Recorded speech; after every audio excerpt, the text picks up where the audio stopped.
Why do you like sad music? And since when?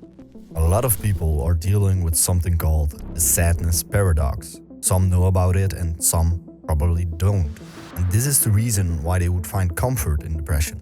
If you've been dealing with depression for a while, you might notice that it can start to feel familiar. I don't know if you really have experienced this, but music can make us feel deeply sad while also being intensely enjoyable. This is strange, because real-life sadness is not something we seek, but we enjoy having music-induced sadness on repeat. It often happens that you come across a sad song that seems so relatable that all you want to do is just listen to it again and again. This very phenomenon is known as the sadness paradox, and it has been debated for centuries. But new evidence has emerged in the last decade or so as to why music-induced sadness can be so exquisitely pleasurable or bittersweet.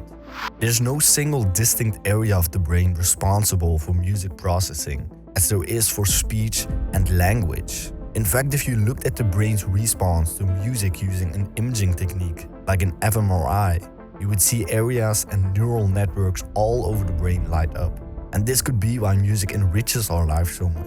There's no other phenomenon or event that activates our brains quite like this. It's no surprise that musical taste is different for each person, whether you're a musician, composer, or listener. And it has a lot to do with the fact that it is so closely linked to memory and emotion, and whether consciously or unconsciously we use music to regulate our emotions. One reason can be that the type of music comes with the mood you're in. If your day is going great, you tend to listen to hip-hop or upbeat music. But if you have a hectic or a bad day, you might move towards listening to something much slower. But there are people who only listen to sad music. You would think that listening to happy, upbeat music would make you feel better if you were sad.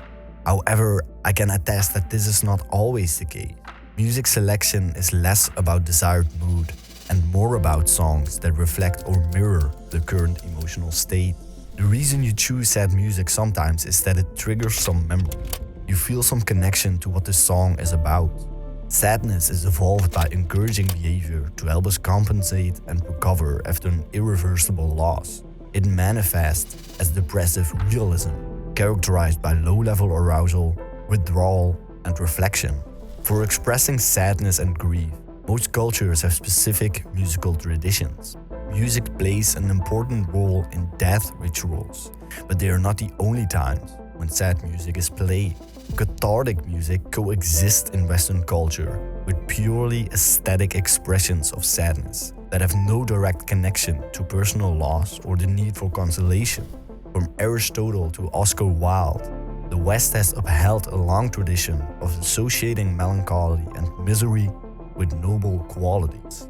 While there's no disputing the existence of a centuries-old tendency in Western music to associate beauty with tragedy, sorrow, and ruin, so sad music doesn't have to make you feel sad, but it can give you a lot of comfort.